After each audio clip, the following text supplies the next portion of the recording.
जय हिंद दोस्तों, नमस्कार। आज की अभी की सबसे बड़ी जानकारी आपको बताएंगे दोस्तों। क्या व्लादिमीर पुतिन के भारत से जाने के बाद क्या अब यूक्रेन के राष्ट्रपति वोलोदिमीर जेलेंस्की आएंगे भारत? बताएंगे सबसे बड़ी खबर। क्या रशिया यूक्रेन जंग अब होगी खत्म? इतना ही नहीं दोस्तों, चौंका देने वाली खबर आपको बताएंगे। पीओके में फिर नापाक हरकत। ऑपरेशन सिंदूर में बर्बाद लॉन्चिंग पैड। आतंकियों के लिए बन रहा प्राइवेट रिजॉर्ट। यानी कि जिस बहावलपुर को भारत ने मिट्टी में मिलाया वहीं की अब हमले की प्लानिंग। दोस्तों, जैश और लश्कर के आतंकवादियों की पाकिस्तान में बहुत बड़ी बैठक की बड़ी खबर। बताएंगे क्या क्या फैसले लिए गए इस बैठक में दोस्तों, लगे हाथों बताएंगे। भारत को पाकिस्तानी सेना का जवाब अगली बार ज्यादा विनाशक होगा अटैक। सीडीएफ बनते आसिम मुनीर पहुंचे सेना मुख्यालय, दे डाली भारत को बहुत बड़ी गिदड़ भभकी। बताएंगे क्या कहा भारत को और जयशंकर जी ने क्या जवाब दिया पाकिस्तान को। तो वहीं चौंका देने वाली खबर में आपको बताएंगे भारत बांग्लादेश सीमा के पास क्या कर रहा पाकिस्तानी नेवी कमांडर मोहम्मद यूनुस ने बनाया सरकारी मेहमान। एक से एक बेहतरीन खबर आपको बताने वाले हैं। बस आप वीडियो के लास्ट तक बने रहेगा। और खबरों में आगे बढ़ने से पहले अपने देश भारत के संप्रभुता अखंडता का पुरजोर समर्थन करते हैं दोस्तों, और मानते हैं कि भारत 2014 के बाद से लगातार उन्नति कर रहा है और आने वाले समय में सुपर पावर बनने से कोई नहीं रोक सकता। तो वीडियो को लाइक करके इस चैनल को सब्सक्राइब करके बेल आइकन दबा के कमेंट में जय हिंद कह दीजिएगा। आप बात करते हैं पहली सबसे बड़ी खबर की, जहां पर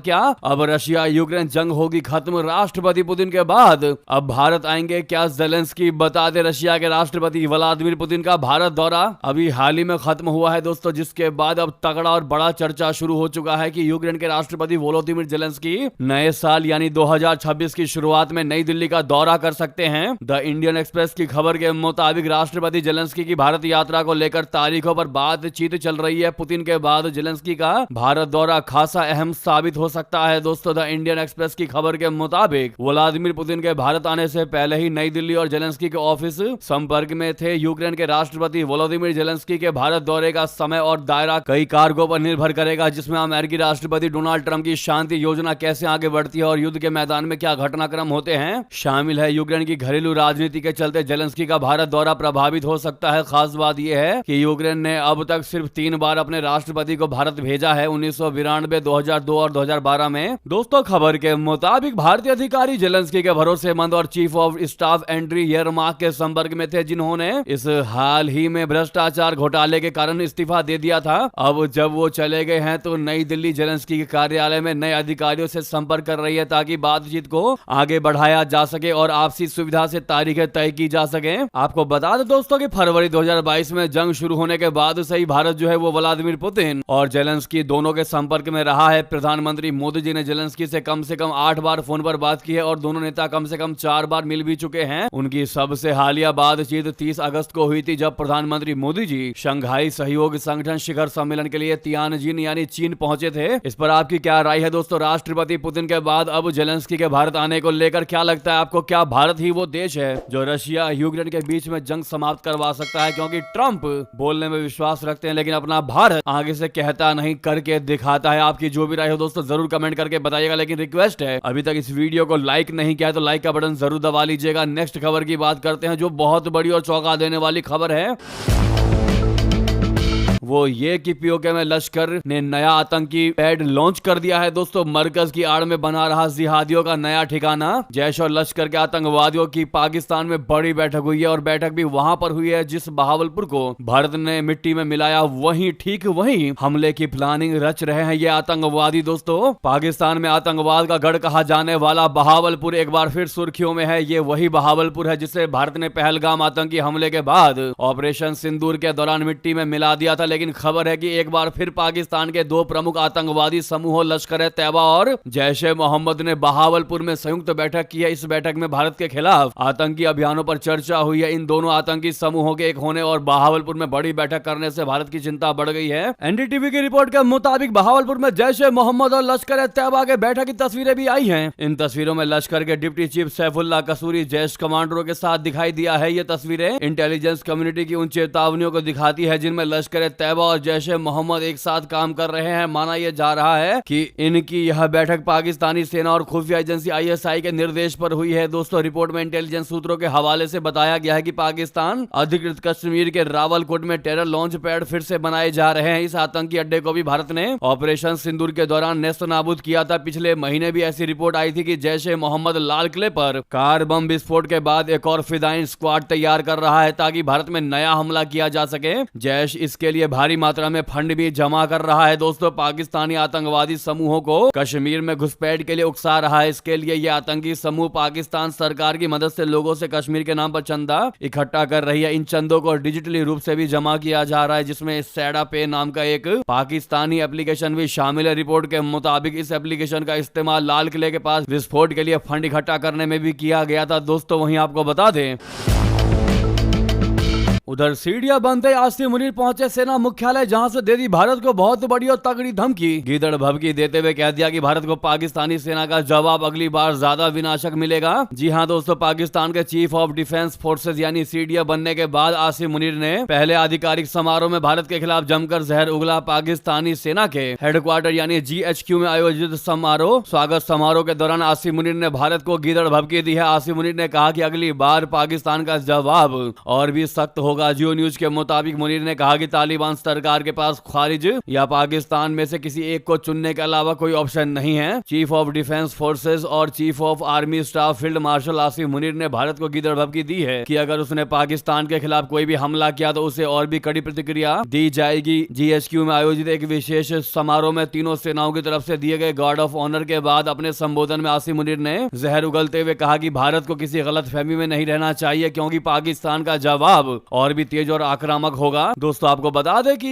मई महीने के संघर्ष में भारत की ब्रह्मोस मिसाइलों ने पाकिस्तान के 11 एयरबेस को उड़ा दिए थे। वहीं पाकिस्तान के पास दावा करने के लिए भारत के कुछ विमानों को मार गिराने के अलावा कुछ भी नहीं था। आपने विमानों के अलावा पाकिस्तानियों के मुंह से कोई दूसरा दावा नहीं सुना होगा। दोस्तों फिर भी आसिम मुनीर अपने देश के अवाम को बेवकूफ बना रहा है और बेवकूफ बनाकर सीडीएफ बन गया। आसिम मुनीर का यह बयान ऐसे समय में आया है जब उन्हें आधिकारिक रूप से पाकिस्तान के पहले सीडीएफ बनने का दर्जा मिला है, जो उन्हें तीनों सैन्य शाखाओं पर पूर्ण नियंत्रण देता है। दोस्तों इस समारोह में पाकिस्तान की थल सेना, नौसेना और वायुसेना के शीर्ष अधिकारी मौजूद थे, जिनमें पाकिस्तान एयरफोर्स के air chief marshal Zaheer Ahmed Babar, नौसेना प्रमुख एडमिरल नवीन अशरफ और कई दूसरे अधिकारी भी मौजूद थे। जी हाँ दोस्तों, ऐसे में आसिम मुनीर की इस गीदड़ भभकी का जवाब आप कैसे देंगे दोस्तों, कमेंट में जरूर लिखकर बताइएगा। हमें आपके कमेंट का जरूर इंतजार है, जरूर कमेंट कीजिए। वहीं आपको बता दें, जयशंकर जी ने दबा दी पाकिस्तान की नस, बिलबिला उठा पूरा मुल्क। भारत से कहा हमें अपने सेना पर गर्व है। जी हां, भारत के विदेश मंत्री जयशंकर जी ने रविवार को पाकिस्तान के उस बयान की कड़ी आलोचना की जिसमें पाकिस्तान ने कहा था कि उसकी कई समस्याओं की जड़ उसकी सेना है। पाकिस्तान ने इस बयान को भड़काऊ, गलत और गैर जिम्मेदार बताया। ये टिप्पणी जयशंकर जी ने नई दिल्ली में आयोजित एक कार्यक्रम के दौरान कही थी। जयशंकर जी ने हिंदुस्तान टाइम्स लीडरशिप समिट में कहा था कि पाकिस्तान में सेना आतंकवादी समूहों को समर्थन देती है और वहीं से कई समस्याएं पैदा होती है। उन्होंने ये भी कहा कि जैसे अच्छे और बुरे आतंकवादी होते हैं, वैसे ही अच्छे सैन्य नेता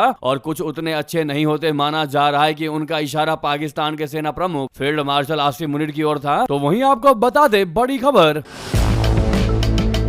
भारत बांग्लादेश सीमा के पास आखिर क्या कर रहा पाकिस्तानी नेवी कमांडर मोहम्मद यूनुस ने बनाया सरकारी मेहमान। दोस्तों पाकिस्तानी नौसेना का एक वरिष्ठ कमांडर बांग्लादेश के दौरे पर है। यह दौरा दोस्तों तब हुआ है जब चंद दिनों पहले ही बांग्लादेश और भारत के राष्ट्रीय सुरक्षा सलाहकारों ने नई दिल्ली में मीटिंग की थी। जाहिर है कि इस बैठक में पाकिस्तानी सैन्य अधिकारियों के बांग्लादेश दौरे की बात भी हुई होगी। इसके बावजूद पाकिस्तानी अधिकारियों का बांग्लादेश आना जारी है। ऐसे में माना जा रहा है कि मोहम्मद यूनुस के नेतृत्व वाली बांग्लादेश की लोकतांत्रिक सरकार पूरे तरीके से भारत से विवाद मोल लेने का मन बना चुकी है। दोस्तों नॉर्थ ईस्ट न्यूज की रिपोर्ट के मुताबिक हाल ही में पाकिस्तानी नौसेना एकेडमी के कमांडेंट कोमोडोर जिया उर रहमान ने बांग्लादेश का दौरा किया है। वो 6 दिसंबर तो ढाका के हजरत शाहजलाल इंटरनेशनल एयरपोर्ट पर उतरे। उनके साथ पाकिस्तानी नौसेना के लेफ्टिनेंट कमांडर नोमान असलम और 2 कैडेट ऑफिसर भी थे। ये चारों सेना अधिकारी एमिरेट्स की फ्लाइट EK582 से ढाका पहुंचे थे, जो 6 दिसंबर की सुबह 8:20 पर लैंड हुई थी। पाकिस्तानी सैन्य अधिकारियों की वापसी की तारीख 8 दिसंबर है दोस्तों। ये पाकिस्तान के सीनियर नौसैनिक अधिकारियों का तीसरा बांग्लादेश का दौरा है। इससे पहले पाकिस्तानी नौसेना प्रमुख एडमिरल नवीद अशरफ नवंबर के तीसरे हफ्ते में बांग्लादेश पहुंचे थे। कोमोडोर जियाउर रहमान की लीडरशिप में 4 मेंबर वाली पाकिस्तानी नेवी ऑफिसर्स की टीम ढाका पहुंचने के तुरंत बाद सड़क के रास्ते चटगांव के लिए रवाना हो गई। नॉर्थ ईस्ट न्यूज को मिले ऑफिशियल डॉक्यूमेंट से पता चलता है कि इस टीम को चटगांव में उनके रहने के दौरान बांग्लादेश स्पेशल ब्रांच के एजेंट्स 24 घंटे सिक्योरिटी दे रहे हैं। तो दोस्तों वहीं आपको बता दें, आखिरकार ट्रंप के उपराष्ट्रपति ने ऐसा क्या कह दिया कि मच गया हंगामा? क्यों कहा पत्नी उषा और बच्चों को भारत भेजो? बता दें, अमेरिका के उपराष्ट्रपति जेडी वेंस के एक बयान से अमेरिका में बहुत बड़ा विवाद खड़ा हो गया। उन्होंने कहा है कि अमेरिका में बड़ी संख्या में होने वाला प्रवासन अमेरिकी ड्रीम की चोरी है। आलोचकों ने जेडी वेंस की इस टिप्पणी को पाखंडी और विदेशी विरोधी बोले तो जेनोफोबिक बताया है। कई लोगों ने वेंस को टारगेट करते हुए यह भी कहा है कि उनकी पत्नी उषा वेंस भारतीय मूल के प्रवासियों की बेटी है। कुछ लोग अमेरिकी उपराष्ट्रपति पर व्यंग करते कह रहे कि उन्हें उषा को वापस भारत भेज देना चाहिए। वेंस ने अमेरिकी ड्रीम की चोरी पर टिप्पणी सोशल मीडिया एक्स पर किए गए एक पोस्ट में की। उन्होंने दावा किया कि बड़े पैमाने पर प्रवासन अमेरिकी कामगारों से अवसर छीन लेता है। उन्होंने यह भी आरोप लगाया कि प्रवासियों से अमेरिका को होने वाले फायदों पर जो पढ़ाई होती है यानी स्टडी होती है वो फंडेड है। उनका कहना है कि ऐसी स्टडीज को वही लोग फंड देते हैं जो प्रवासियों के अमेरिका आने से मुनाफा कमाते रहे हैं। जेडी वेंस की पोस्ट पर प्रतिक्रिया देते हुए लेखक और राजनीतिक विश्लेषक वजाहत अली ने लिखा, तो फिर आपको उषा और उनके भारतीय परिवार और अपने मिश्रित नस्ल के बच्चों को भी वापस भारत भेजना पड़ेगा। यानी कि ट्रंप के उपराष्ट्रपति जेडी वेंस के इस बयान के बाद हंगामा मचा दोस्तों, जिसके बाद लोग अब कह रहे हैं कि भैया अगर तुम्हें अप्रवासियों को वापस भेजना है तो फिर पत्नी उषा और बच्चों को भी भारत भेज दो, तब समझ में आएगा कि तुम सच में इनको नहीं रखना चाहते अमेरिका में। इस पर आपकी क्या राय है दोस्तों, जरूर कमेंट करके बताइएगा। इसी बीच दोस्तों ये थे कि सारी बड़ी जानकारी आपको खबर कैसी लगी लिख के कमेंट कीजिएगा, और लगे हाथों वीडियो को लाइक करके इस चैनल को सब्सक्राइब करके बेल आइकन दबा के कमेंट में जय हिंद कहिएगा। मिलता अगली खबर में। बहुत बहुत धन्यवाद, बहुत बहुत आभार। जय हिंद, जय भारत।